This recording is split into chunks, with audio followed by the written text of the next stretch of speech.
निसर्ग अभ्यास सहल एक अविस्मरणीय अनुभव, आयोजन आणि सहभाग. निसर्ग अभ्यास सहल शनिवार दिनांक 27 आणि रविवार दिनांक 28 डिसेंबर 2025 रोजी गॅलेक्सी फार्म, पतोर्ली, तालुका शहापूर, जिल्हा ठाणे येथे यशस्वीरित्या आयोजित करण्यात आली. हे आयोजन निसर्ग विज्ञान संस्था डोंबिवली आणि वन्यजीव अपराध नियंत्रण ब्युरो WCCB च्या स्वयंसेवक श्री वैभव पद्माकर कुलकर्णी, श्री दिलीप राहुरकर, सेवा ट्रस्टचे श्री सौरभ मुळे, सौ अमृता चुटके आणि उन्मेष इनामदार कला अकादमी यांच्या संयुक्त विद्यमाने यशस्वी झाले. या 2 दिवसीय सहलीत 32 उत्साही सहभागींनी भाग घेतला, ज्यात मुख्यतः विद्यार्थ्यांचा समावेश होता.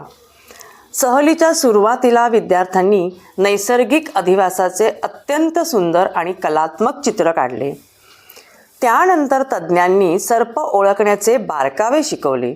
यात विविध सर्पांच्या वैशिष्ट्यांवर आधारित ओळख, सर्पदंश झाल्यास घ्यावयाची तात्काळ काळजी, प्रथमोपचार जसे की जखमेची स्वच्छता, शांत राहणे आणि वैद्यकीय मदत घेणे, सर्पदंश टाळण्याचे उपाय जसे की परिसर स्वच्छ ठेवणे, दारं खिडक्या नीट तपासून बंद करणे, रात्री उजेड टाकणे इत्यादी याबाबत माहिती दिली.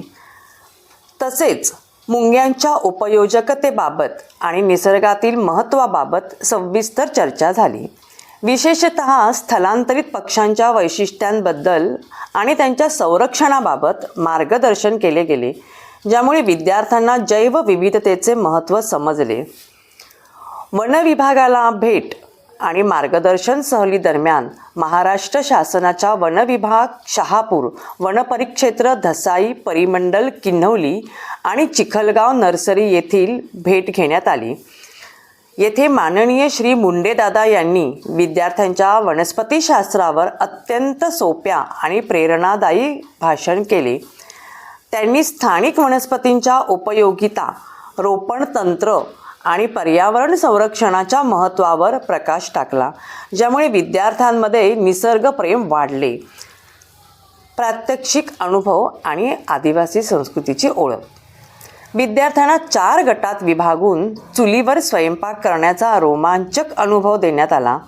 यात स्थानिक साहित्य वापरून भाकरी, भाज्या आणि इतर पदार्थ बनवण्याचे प्रात्यक्षिक घेण्यात आले, ज्यामुळे त्यांना ग्रामीण जीवनाची झलक मिळाली. तसेच आदिवासी समुदायाच्या तंबू आणि वस्त्यांना प्रत्यक्ष भेट देऊन त्यांचे जीवनशैली, शेती पद्धती, सण उत्सव आणि निसर्गाशी निगडीत परंपरा यांचा अभ्यास केला. ही प्रत्यक्ष अनुभूती विद्यार्थ्यांसाठी अविस्मरणीय ठरली. 2 दिवस विद्यार्थी पूर्णपणे भ्रमणध्वनीविरहित राहिले, ज्यामुळे त्यांना निसर्गाशी एकरूप होण्याची संधी मिळाली. त्यांनी खूप आनंद घेतला आणि सहलीतील सर्व अनुभव एकमेकांसोबत उत्साहाने शेअर केले. सहभागी झालेल्या विद्यार्थ्यांना प्रशस्तीपत्रे देण्यात आली आणि शेवटी परतीच्या प्रवासाला निघाले. ही सहल निसर्ग संवर्धनाची जागृती करणारी आणि विद्यार्थ्यांच्या सर्वांगीण विकासाला चालना देणारी ठरली. धन्यवाद.